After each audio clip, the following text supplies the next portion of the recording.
bienvenidos al programa número 7 de esta quinta temporada de Desafío 2019, aquí en la pantalla de C5N.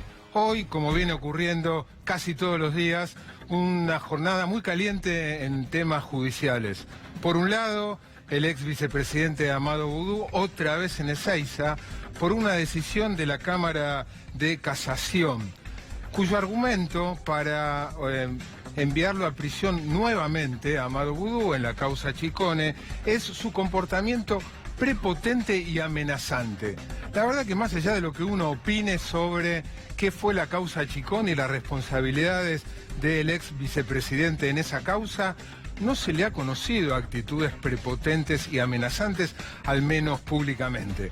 También un día caliente porque en la derivación de la causa de los cuadernos, en la supuesta extorsión en la que está involucrado, comprometido el fiscal Carlos Stornelli, la extorsión de este abogado, este personaje extraño, Marcelo D'Alessio, el juez federal Julián Ercolini le pide al juez que tomó la causa, al juez de Dolores Ramos Padilla, la causa.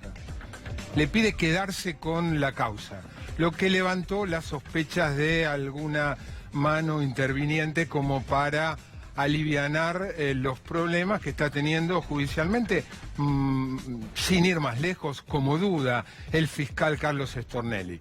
De estos temas, de los temas judiciales, entre otras cosas, vamos a hablar con uno de los precandidatos a presidente que ya está lanzado. Ya está aquí en el estudio el gobernador de Salta, Juan Manuel Urtubey. Por supuesto, con él no solo vamos a hablar de justicia, vamos a hablar de la situación de la economía, vamos a hablar obviamente de el futuro del peronismo en perspectiva electoral. ¿Cree que es posible la unidad? ¿La quiere o no? ¿O cree que el peronismo va a ir dividido? Le vamos a preguntar, por supuesto, también sobre los temas judiciales y con qué planteo, con qué propuesta él se presenta como precandidato de Alternativa Federal.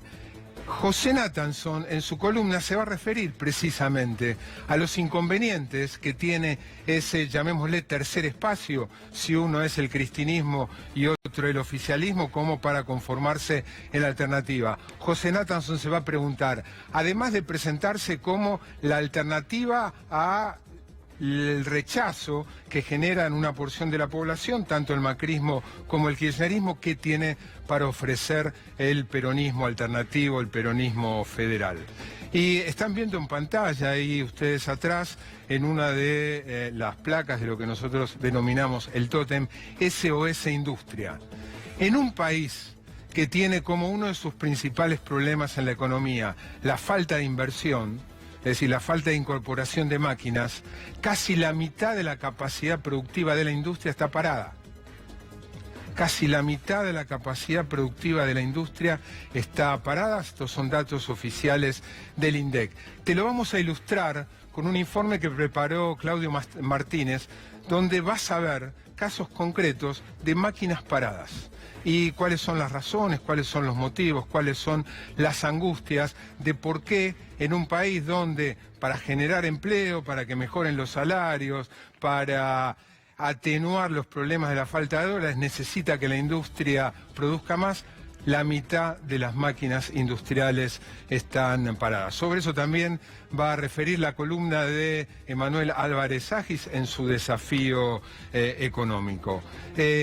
Motivos, todos esos, por los cuales ahora van a ver qué es lo que está pasando con el optimismo que genera, o el pesimismo, si ustedes quieren, que genera el gobierno hacia el futuro.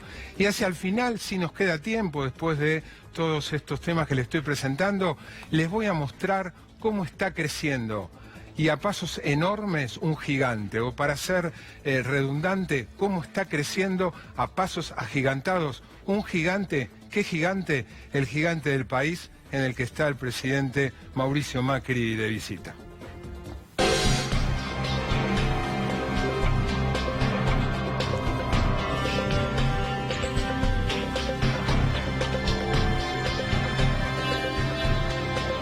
Le decía, con poder adquisitivo baja, con la mitad de las fábricas de la capacidad de producción parada, con la pobreza en aumento, con problemas de desempleo, con angustia, con incertidumbre, más allá de que el dólar esté en unas semanas de relativa calma, hoy pegó un saltito y se acercó a 40, el optimismo que la gente tiene en el gobierno está en franco descenso, como ahora le voy a mostrar. Lo que van a ver ahora es la curva de una encuesta que la consultora Management and Fit elabora para el diario Clarín, y el diario Clarín publica religiosamente todos los lunes, donde mide, en función de una serie de preguntas, cuál es el grado de optimismo o pesimismo económico y político que tiene la población.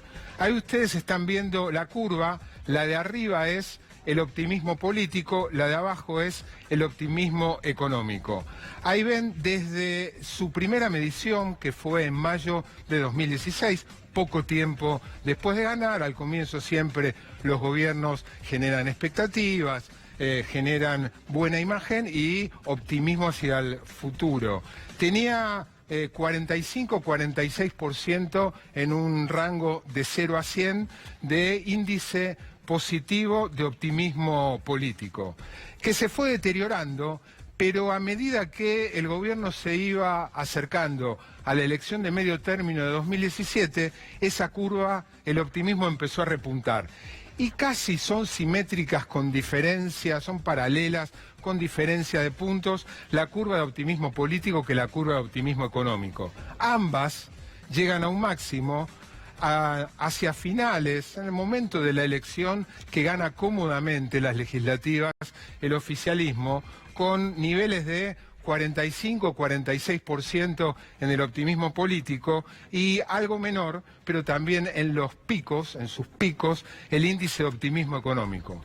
A partir de ahí comienza un casi ininterrumpido descenso que va de la mano del empeoramiento de la situación económica que describíamos al comienzo, con un breve interregno que alimentó el optimismo y la alegría y un cierto alivio del gobierno del mes de enero. Si ustedes ven aquí, en el mes de enero, diciembre, enero, y esto se dio en consonancia con el freno del aumento del dólar, esas curvas aumentaron un poquito. Habían tocado un piso de 25, aumentaron hasta 30, tanto la de optimismo político como la de optimismo económico, que había llegado a un piso de 26 y también se había recuperado hasta 30. Pero en las últimas mediciones volvió a caer. Clarín publica esta mañana estos datos. El índice de optimismo político y económico del gobierno volvió a caer, retomando la tendencia que viene manteniendo desde el triunfo electoral de 2017, y nada indica, a juzgar por las perspectivas económicas, nada indica que esto vaya a revertirse. Aún así, y a costa de ser reiterativo, y aunque nos cueste creer, el gobierno sigue teniendo chances electorales. Las encuestas de intención de voto lo siguen mostrando al gobierno en una situación competitiva con la oposición. De este tema, de la justicia, del peronismo, ahora en instantes con el gobernador de Salta y uno de los precandidatos ya lanzados, Juan Manuel Urtubey.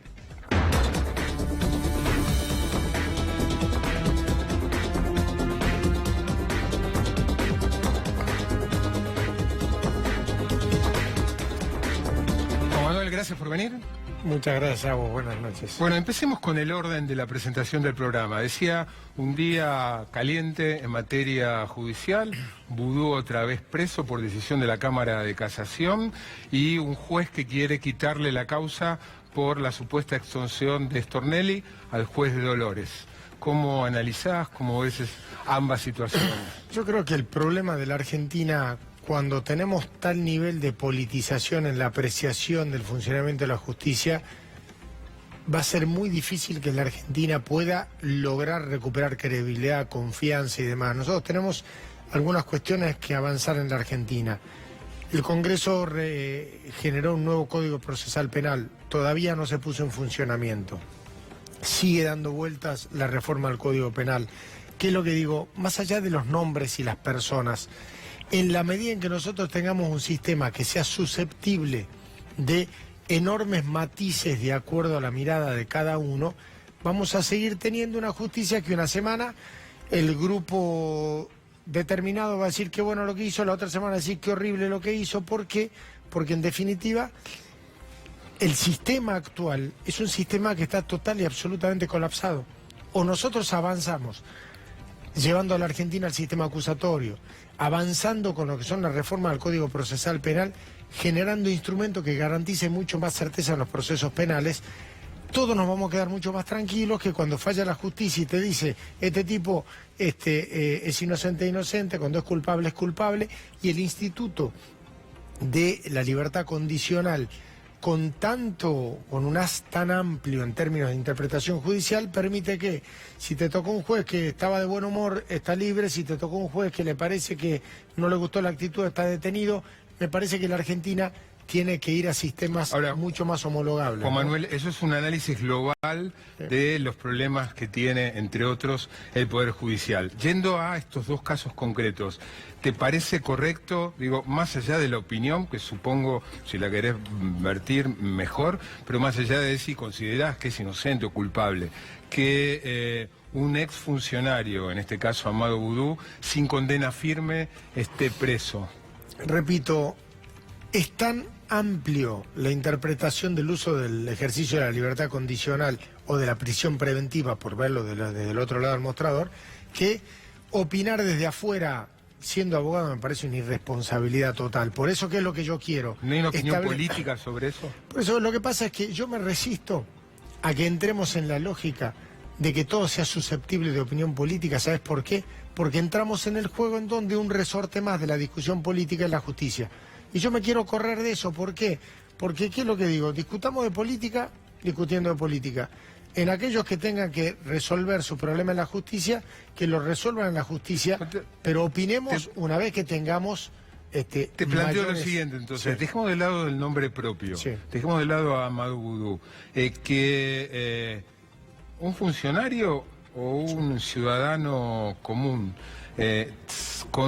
sin condena firme y sin haber tenido ningún indicio de querer evadir la justicia o entorpecer la causa judicial, esté preso, ¿no te parece algo que se da de patadas con la lógica judicial? Cuando el procesamiento da vuelta a la carga de la prueba, digamos, hasta que vos sos procesado, se presume tu inocencia, con lo cual tenés que estar en libertad bajo absolutamente, salvo algunas cuestiones de peligrosidad y demás.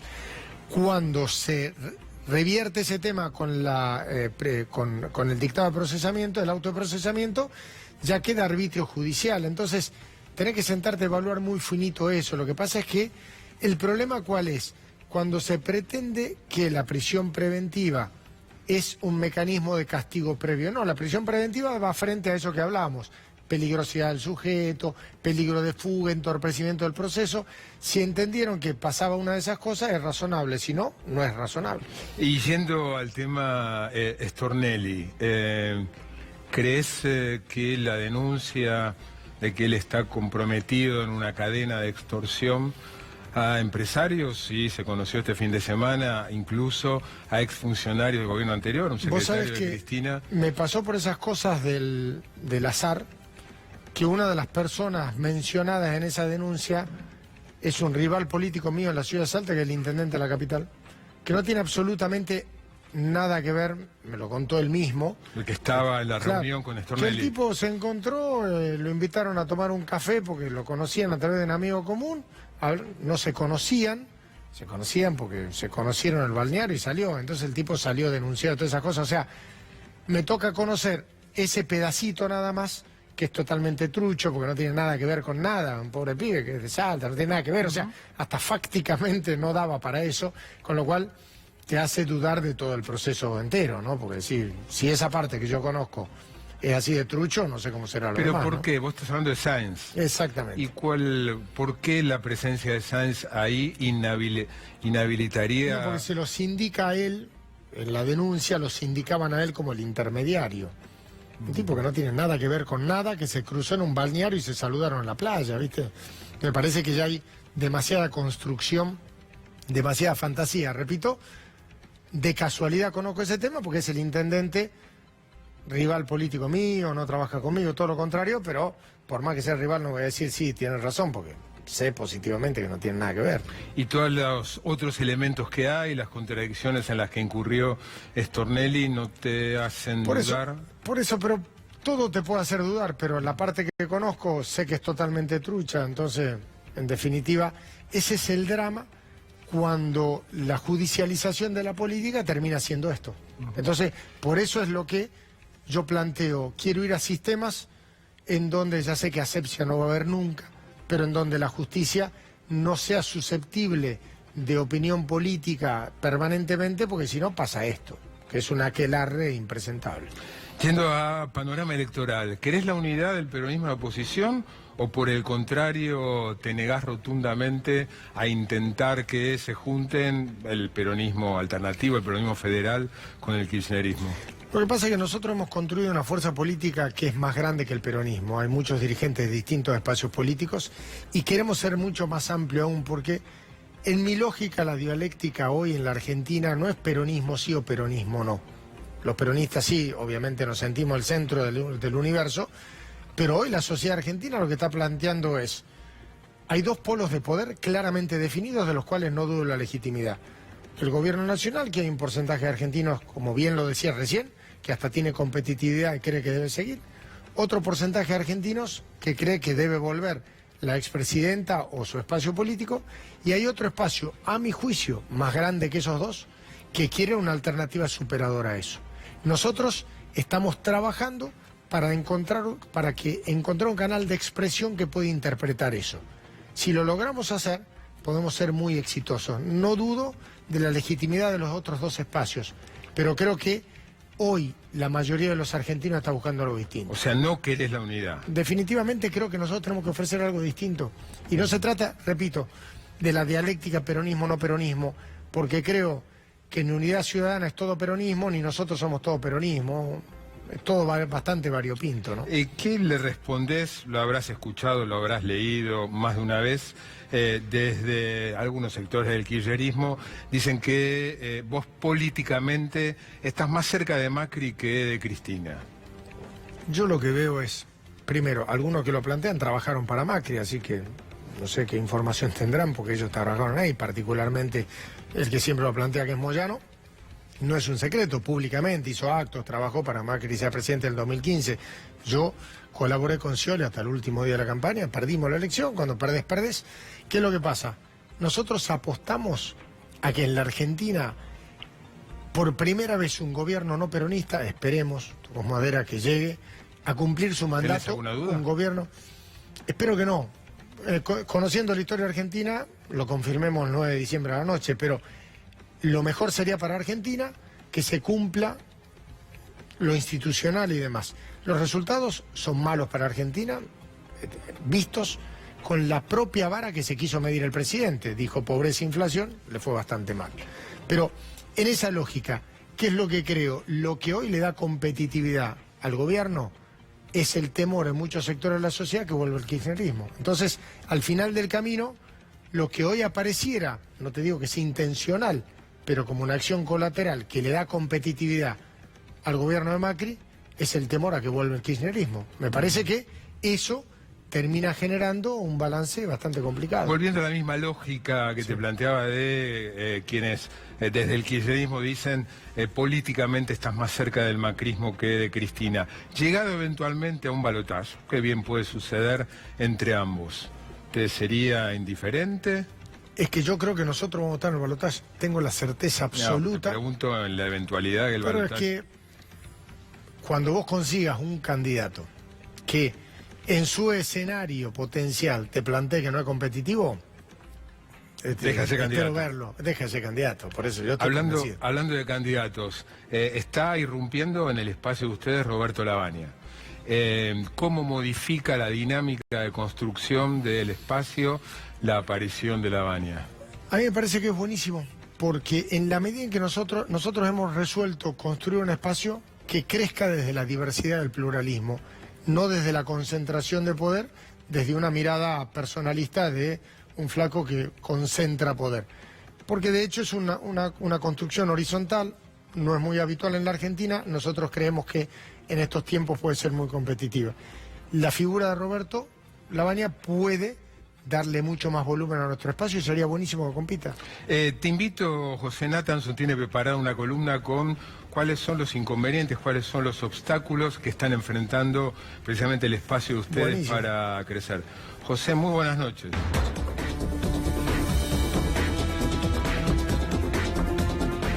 ¿Qué tal, Marcelo? Buenas noches. Efectivamente vamos a repasar, si te parece, los 5 grandes desafíos que enfrenta Alternativa Federal o el peronismo no kirchnerista. Partimos de una encuesta que vamos a mostrar ahora, que efectivamente muestra cómo la política argentina está prácticamente congelada desde, uno casi diría, desde la asunción de Mauricio Macri, con un poquito más, un poquito menos. Hay 2 polos muy nítidos. Cristina con alrededor del 30%, acá elegimos una encuesta de Ricardo Rubier, podríamos haber elegido cualquier otra, Macri alrededor del 30%, y después una serie de candidatos, ahí está Sergio Massa, está el gobernador Urtubey, una serie de candidatos que no logran individualmente acercarse a ninguno de las 2 polos, que son polos, por un lado minoritarios, pero por el otro lado muy intensos, es decir, son minorías intensas en el sentido de que no llegan a construir una primera mayoría, a acercarse al 50% del padrón, pero que tienen un liderazgo, una serie de recursos, un programa, etcétera, etcétera. Ahora, entre esos 2 30%, digamos, hay un tercio, un 30, un 40%, que en teoría, por lo menos, podría encontrar una representación. Eso es lo que el gobernador estaba contando, que es lo que trata de expresar Alternativa Federal. Cómo pararse en esa especie de centro pantanoso y morder quizás las fronteras blandas de estas minorías intensas, que efectivamente tanto el macrismo como el kirchnerismo, además de un núcleo duro, tienen una frontera blanda que por ahí podría ser susceptible de ser conquistada por una alternativa con sexapil si es que se construye. ¿Cuáles son esos 5 desafíos? Vamos a repasar rapidito uno por uno. El primero es la identidad. Decía recién Urtubey, esto se construye a partir del pluralismo, no es una construcción que parta de una sola persona, etcétera, eso está muy bien. Ahora uno podría decir al mismo tiempo, dentro de este espacio uno lo ve a Pichetto, lo ve a los socialistas de Lifchitz, lo ve a Margarita Stolbizer, al gobernador Urtubey, a Massa. Uno podría decir, bueno, una fuerza política competitiva y potente se construye alrededor de una serie de valores, intereses e ideas, y eso le da una identidad. ¿Cuál es la identidad que va a ofrecerle a la sociedad esta alternativa? Uno podría decir, bueno, el kirchnerismo expresa a los sectores populares, expresa la memoria de los años kirchneristas, expresa las conquistas sociales que produjo el kirchnerismo durante su ciclo, el macrismo expresa la sensibilidad antiperonista de un sector de las clases medias urbanas. Está claro que expresa el macrismo y el kirchnerismo. La pregunta sería, ¿qué identidad va a construir Alternativa Federal? Me parece es uno de los desafíos. Segundo desafío, los candidatos. Uno puede tener una identidad, hasta puede tener un programa. Ahora, si no tiene candidatos potentes y esos candidatos confluyen en una fórmula más o menos interesante, después la política no se termina de coagular, porque la política al final es verbo encarnado, digamos, tiene que estar encarnado en persona, tiene que estar eso reflejado en una fórmula y en una serie de listas. ¿Cómo va a ser Alternativa Federal para decidir sus candidatos? Uno de los candidatos, Lavagna, ya dijo que, por ejemplo, no está dispuesto a pelear una PASO. Entonces, ¿cómo va a ser Alternativa Federal para resolver ese dilema? Es otro de los desafíos que está pendiente. Tercer desafío, lo que yo llamo sincronía institucional, digamos, ¿no? Hay una cuestión, desde la Constitución del 94, los gobernadores pueden desdoblar las elecciones provinciales de las elecciones nacionales. La mayoría de los gobernadores, Salta creo que no, que me corrija el gobernador, la mayoría de los gobernadores han decidido desdoblar las elecciones, adelantar las elecciones de gobernadores. Va a votar Tucumán, Córdoba, San Juan, Santiago del Estero, etcétera, etcétera, para despegarse de la disputa nacional. Entonces, eso le priva a una tercera alternativa, a una tercera opción de un respaldo institucional, político y territorial muy importante. Uno podría decir, el macrismo se apoya en el Estado Nacional, en el Estado de la Provincia de Buenos Aires, en el Estado de la Ciudad de Buenos Aires. Cristina tiene por lo menos a los intendentes de la Provincia de Buenos Aires y 2 o 3 gobernadores que la van a apoyar. ¿Cuáles van a ser los resortes, cuáles van a ser los pilares, los sostenes institucionales y territoriales de este peronismo no kirchnerista? Es otro desafío. Cuarto desafío, la representación. O sea, bueno, ¿qué va a representar Alternativa Federal? Tiene que ver con la identidad. Una opción política potente en una elección democrática, creo yo que no se puede presentar solo como una alternativa reactiva hacia dos opciones parejamente odiadas, digamos. Bueno, es decir, no es ni kirchnerista ni macrista, eso está claro. Ahora, ¿qué más va a ser, además de no ser ni kirchnerista ni macrista? La metáfora de la avenida del medio, digamos, o de la tercera posición, esas metáforas espaciales, o casi uno diría geométricas en política, me parece que funcionan mal. Entonces, bueno, ¿cuáles van a ser las identidades, los valores y los intereses que va a expresar este peronismo no kirchnerista o este espacio que no es ni kirchnerista ni macrismo y que incluso es difícil de definir? Y la última, y el último desafío, el último obstáculo, el último escollo a resolver, es que Macri y Cristina también juegan. Y como decía bien el gobernador, efectivamente, tanto al macrismo como seguramente al kirchnerismo le conviene que los dos estén enfrente, porque la polarización es algo que por lo menos los sostiene vivo estos dos polos. Entonces, la política, yo escribí alguna, la política es una danza con lobos, uno no juega solo en política, hay otros lobos peleando en la manada. Entonces, bueno, ahí están Cristina y Macri, o los otros dos actores centrales de la política van a hacer todo lo posible para que esta alternativa no exista. Entonces ahí creo que el principal riesgo que enfrenta hoy el kirchnerismo, el peronismo no kirchnerista, Alternativa Federal, y este conjunto de actores, estructuras, gobernadores, etcétera, es la irrelevancia, es decir, la posibilidad de que este esfuerzo termine electoralmente condenado a una opción muy minoritaria. Gracias, José. Juan Manuel, me tomo del primero de los obstáculos que menciona José, que es la identidad. ¿Cuál es la identidad que ustedes plantean? Más allá de, como decía José, el rechazo a los dos polos consolidados. Yo estoy planteando la necesidad de reconstruir un sistema político argentino que, a mi juicio, el que está total y absolutamente colapsado. Yo estoy planteando la necesidad de ir, se habló recién de la reforma constitucional del 94, la Argentina debe ir a un gobierno semiparlamentario en donde trabajemos en la lógica de generar condiciones a nivel institucional para permitir a esto que estamos viendo ahí, está buenísimo, inclusive el planteo hasta de la encuesta. No hay un escenario posible en la Argentina en los próximos muchos años de gobiernos con mayorías parlamentarias. Hay que modificar el sistema de gobierno, hay que ir a una lógica de una democracia más participativa, con creación de Consejo Económico Social, ¿te parece con que eso que estás planteando es redituable electoralmente? Es lo que hay que hacer, digamos, después lo discutamos en términos electorales, pero hay que ir a mecanismos de democracia semidirecta, hay que garantizar mayores niveles de participación ciudadana, porque si no el sistema político no es viable. Es más, hasta la discusión de las variables económicas, que son lo que hoy obviamente motiva a gran parte de los argentinos. Con la actual volatilidad del sistema político argentino, es técnicamente imposible resolver esas variables. Mientras vos hablas de eso, del kirchnerismo señalan que la inflación es del 50%, que el dólar se fue a 40%. Correcto, la pregunta es ¿cómo vas a salir de eso? Con esta volatilidad que tenés hoy, con cero confianza en la economía argentina, con cero inversión en la economía argentina, es técnicamente imposible salir. Entonces el problema no está solamente en la economía, hay una raíz que está en la política. Tenemos un sistema que a mi juicio está colapsado porque no ofrece las respuestas que hoy está demandando la sociedad. Le pasó al presidente Macri, ellos subestimaron la envergadura de la crisis y sobreestimaron el prestigio personal del presidente como para resolverlo. Los mercados, la inversión, el desarrollo económico, no mira el prestigio personal de un flaco. Lo que busca es cómo resuelve los problemas un país garantizando una institucionalidad que le dé algunas garantías. La Argentina no lo hace. Si el 10 de diciembre de Alternativa Federal, los peronistas son gobierno, se van a encontrar con un acuerdo con el Fondo Monetario, con una pérdida de poder adquisitivo fenomenal, con una economía que tal vez en el mejor de los casos haya repuntado un poquito, pero va a seguir en una situación. ¿Cómo encaran eso? Lo primero que hay que hacer es un gobierno de unión nacional en serio, un gobierno de coalición en donde lo primero que quiero hacer es elección con acuerdo del Congreso de un jefe de gabinete de ministros, gobierno de coalición para garantizar justamente el marco de consenso que nos permita a la Argentina ofrecer la confiabilidad para lograr niveles de inversión que necesitamos a efectos de crecer. Traducí qué sería un gobierno de coalición. ¿Qué tenés en la cabeza? Un gobierno en donde el jefe de gabinete sea elegido con acuerdo del Congreso. La Constitución del 94, promovida por, la reforma planteada por Alfonsín, estaba en esa línea. ¿Estás pensando, por ejemplo, en un jefe de gabinete de la primera oposición? Correcto. Así debe ser un gobierno de coalición. con un gabinete compuesto por los diferentes sectores que conformen la coalición gobernante, a efectos de blindar el sistema político que permita avanzar en una Argentina que ofrezca algunas garantías, porque si nosotros no generamos algunas seguridades, el nivel de inversión en el país no va a crecer, no va a mejorar.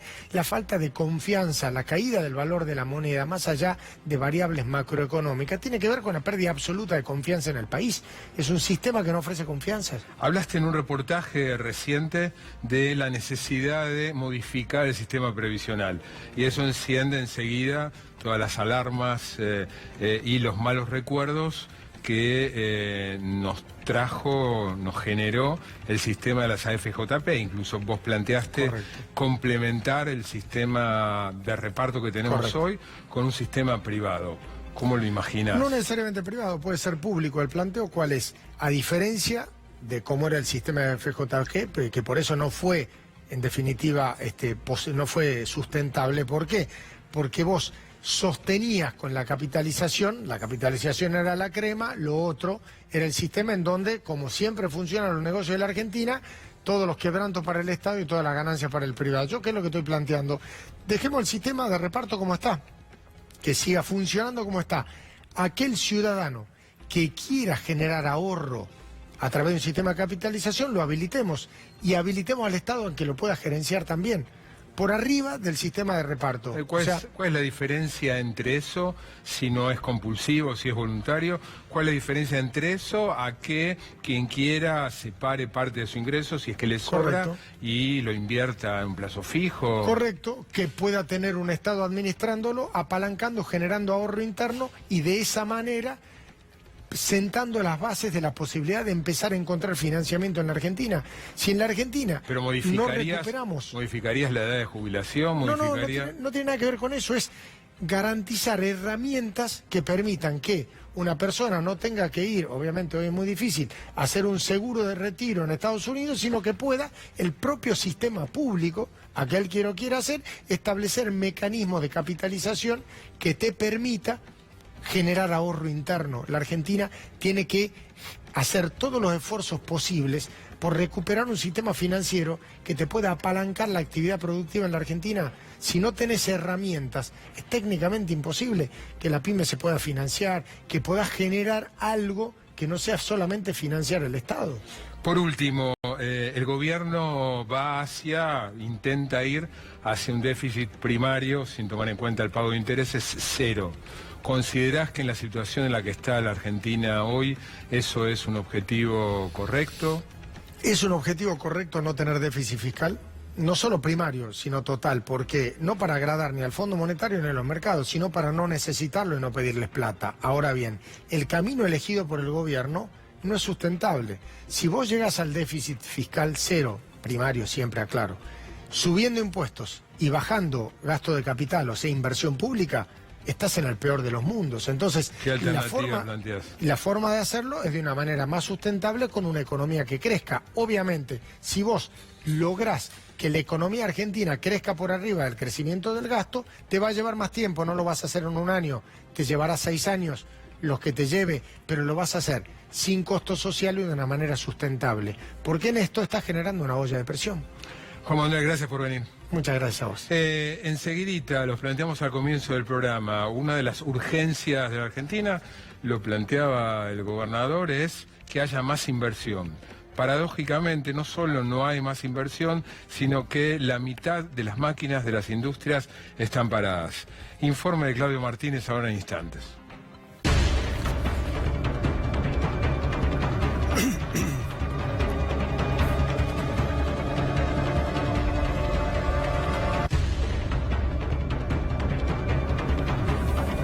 Aquí con nuestro productor ejecutivo, Industria SOS.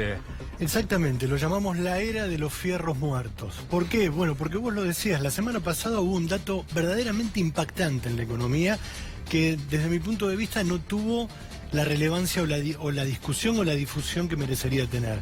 El uso de la capacidad industrial está en la mitad, 56%, con algunos sectores que verdaderamente se derrumbaron. Pero bueno, más allá de los números, a veces los números tienen una frialdad que no expresa la profundidad de los problemas. cuando hablo de profundidad y digo, bueno, ¿qué es lo que le pasa a la gente que trabaja, por ejemplo, en las industrias? Porque, ¿qué significa una máquina parada? Una máquina parada es una frustración, muchas veces es un puesto de trabajo menos, es una inversión, una inversión trunca, es un sueño que se convierte en una pesadilla. O sea, bueno, la idea entonces fue ir a recorrer esos lugares, ir a recorrer algunas pymes.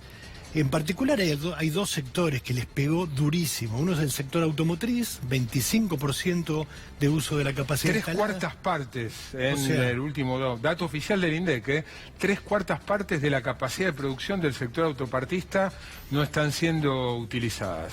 ¿Y el segundo que más le pegó? Y el segundo, el textil. O sea, el textil está en un 32%.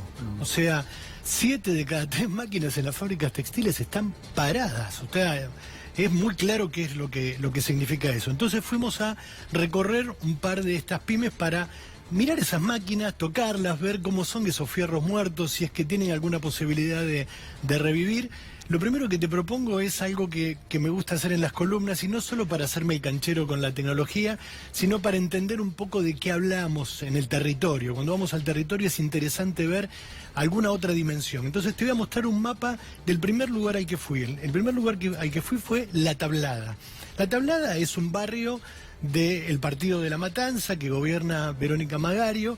Lo que vos ves acá, Lin es el lugar a donde fui, en la calle San Pedro, ¿sí? San Pedro, y Asturias es la vieja fábrica de cierre relámpago Linsa. ¿Cierre invisible Linsa no falla jamás? Exactamente. O sea, algo muchos que está... de ustedes se acuerdan, ¿no? Cierre invisible Linsa no falla jamás. Una industria absolutamente... No es para menores, pero vos que me estás diciendo acá por la cucaracha, vos lo escuchabas. Sí. Bueno, una industria absolutamente ligada al mundo textil. Sí, claro. Ahora, ¿por qué te muestro esto? Bueno, este es el barrio de La Tablada, la gente que lo conoce, pero yo quiero que mires alrededor. Mirá la cantidad de techos de galpones que hay, ¿no? Mirá la cantidad de galpones que hay por todo el contorno de lo que es la fábrica de Linsa. O sea, no es una excepción. Está lleno de pequeñas, medianas industrias, pequeños talleres metalúrgicos, industrias textiles, etcétera, matricerías, etcétera, etcétera. ¿Por qué lo muestro? Porque recorriendo ese lugar el viernes a la mañana cuando fui a ver esta fábrica, lo primero que uno ve es cómo el deterioro de esa capacidad industrial, o sea, esas industrias que empiezan a caerse por efectos del industricidio, como algunos llaman a la política económica del gobierno de Macri, empiezan a deteriorar el entorno. Empieza a estar menos visitado, hay menos gente, hay mayor deterioro en el entorno, y esto es, por ejemplo, mencionaba recién a la decadencia, mencionaba al intendente Magario, ella lo dice todo el tiempo, o sea, empiezan a derrumbarse los barrios del conurbano donde están instaladas muchas de estas empresas. Bueno, vamos a ver las máquinas. Vamos a ver las máquinas. Con el primero que hablé fue con Marcelo Fernández, que es el presidente de Cierres Linsa. Además, él tiene un cargo en la CEGERA, la entidad que reúne a los empresarios PYME. Le pregunté qué era lo que sentía un empresario cuando se paraba al lado de una de estas máquinas muertas. Fíjate qué es lo que me dice.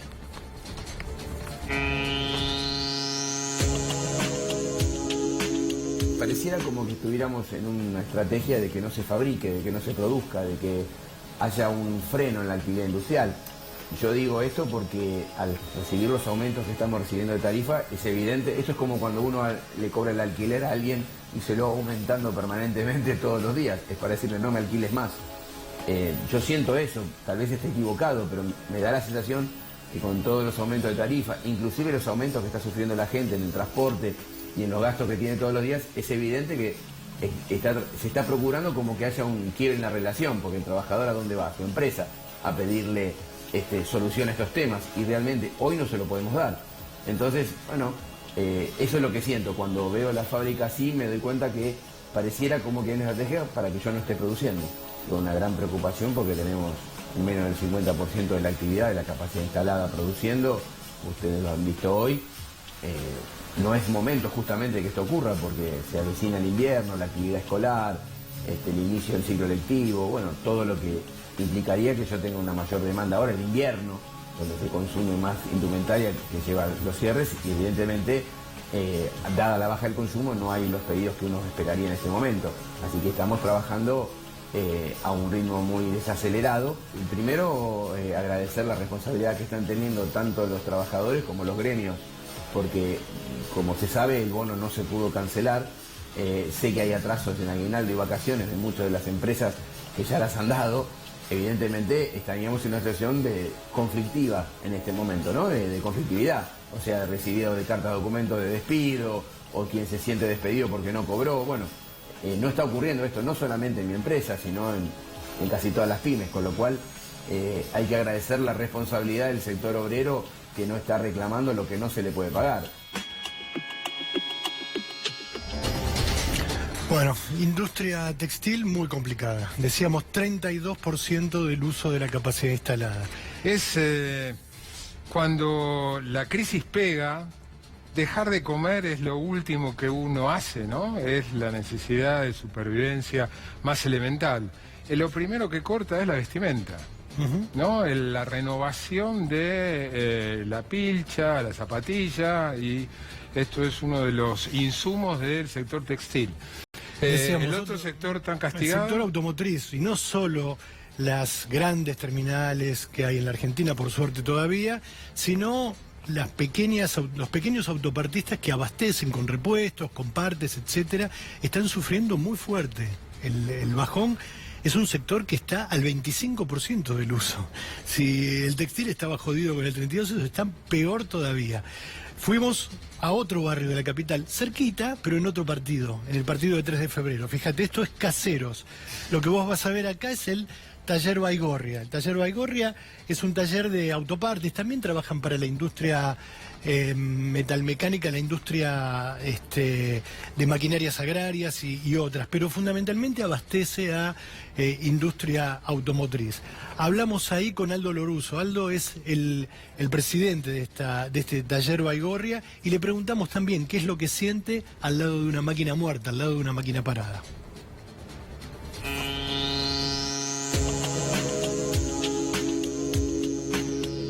Y mira, tristeza y la verdad que uno como empresario metalúrgico cree que las máquinas tienen vida y cree que la máquina está muerta, ¿no? Así que en principio eso, tristeza, ¿no? No ves que haga los ruidos que habitualmente hace en la fábrica y te pasa eso. Hoy nosotros tenemos una caída de producción de más o menos el 50%, acompañado de las ventas. La capacidad instalada que está funcionando está en el 45%, también 50%. La situación financiera es complicada.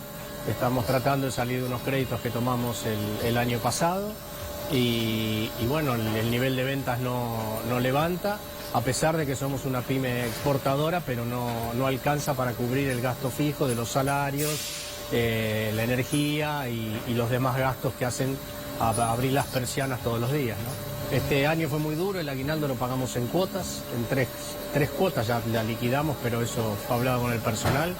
Creo es la primera vez, ni siquiera en el 2001 pagamos el aguinaldo en cuotas. Pero endeudarse a las tasas que venían creo que era un futuro incierto. Y la verdad que la peleamos todos juntos, ¿no? Con las discusiones obvias que hay entre los trabajadores y los patrones, pero acá hay empleados de 40 años de antigüedad, 45 años de antigüedad, 25 años de antigüedad. Hemos dado vacaciones adelantadas en diciembre y algunos también ahora están de vacaciones porque las máquinas no tienen servicio. Veremos qué pasa a partir de marzo y abril, ¿no? Vos pensás que entre otros motivos, enseguida vamos a ver el contexto más macro con Emanuel Álvarez Agis de esta crisis. Ahora, vos pensás que la caída de venta de autos 0 kilómetros y los usados también fue monstruosa. Alguien que puede comprar un auto 0 kilómetros porque tiene algún sobrante y se encuentra con la alternativa de ese sobrante depositarlo en el banco al 40%, 45% y postergar la compra del auto. Y es una de las razones que explica este sufrimiento. Otra vez, recorrimos en el mapa 3 de febrero, el barrio de Caseros, y lo mismo. O sea, se empieza a ver ese deterioro, esa caída de las industrias que son parte del tejido social. O sea, cuando las industrias se caen, los barrios empiezan a estar más solitarios, empieza a haber problemas también de seguridad, problemas de contacto entre la gente. O sea, es una realidad muy compleja, Bueno, muy compleja. Toco madera, todavía no hemos llegado y espero que no lleguemos a lo que fue el industricidio de los 90. Para eso dejó un cementerio de fábricas por la zona del Riachuelo de Avellaneda. Uno recorría y veía, por ahora son máquinas paradas en plantas que aún funcionan. Sí, Marce, pero tenés que ver, por ejemplo, la cara de Aldo Lobruso, este señor con el que yo hablaba recién. La empresa de Aldo, Talleres Baigorria, fue creada por el padre de Aldo en el año 1958. Empezó con un torno en la casa de su madre, en una habitación, haciendo piezas para alguna fábrica automotriz, y fueron creciendo y hoy tienen una fábrica interesante, pero empiezan a ver que esos fierros muertos dan una señal y un pronóstico bastante sombrío. Para terminar, porque ya está Emanuel con datos económicos bien interesantes vinculados con esto. Le hicimos un álbum de fotos al ministro de la Producción y el Empleo, Dante Sica. Y el trabajo. Claro, de producción y trabajo, que van bien de la mano. Si no hay producción, no hay trabajo, Dante Sica. Bueno, te vamos a mostrar algo que le pedimos a los industriales pymes, a los que están en este tema y con esta preocupación. Les pedimos que vayan fotografiando las máquinas paradas. Y vos fijate esto que vamos viendo ahora. Máquina parada por falta de trabajo, te parece un torno, ¿no? Exactamente. Entiendo sí. poco. Yo también, esto en una fábrica maderera también, hay otras, o sea, y recorre muchas actividades, las actividades textiles, las actividades metalmecánicas, o sea, hay muchos sectores que están padeciendo como lo ha llamado alguien, industricidio de la política económica. Así que, dedicado al ministro de Producción y Trabajo. Le vamos a hacer llegar el álbum de fotos de las máquinas paradas. Ahora vamos a tener un contexto de esta crisis con una mirada más macro con nuestro columnista en economía, Emanuel Álvarez Agis.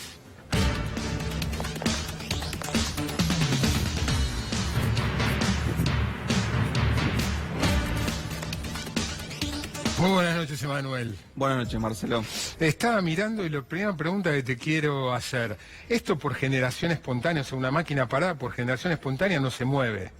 O la movés con políticas por el lado de la oferta, estimulando de alguna manera, o la movés con políticas por el lado de la demanda, que se compre más de lo que se fabrica. ¿Algo de eso está ocurriendo? ¿Hay alguna otra alternativa? La verdad que ese es el gran debate, ¿no? ¿Por dónde arrancar esta rueda que paró de girar y que hoy nos está poniendo con una industria al borde, digamos, del colapso? Voy a contextualizar eso y ahora vamos a contestar tu pregunta con un ejercicio casi lógico, te diría ni siquiera económico. Este es el dato que vos estabas poniendo en perspectiva, ¿no?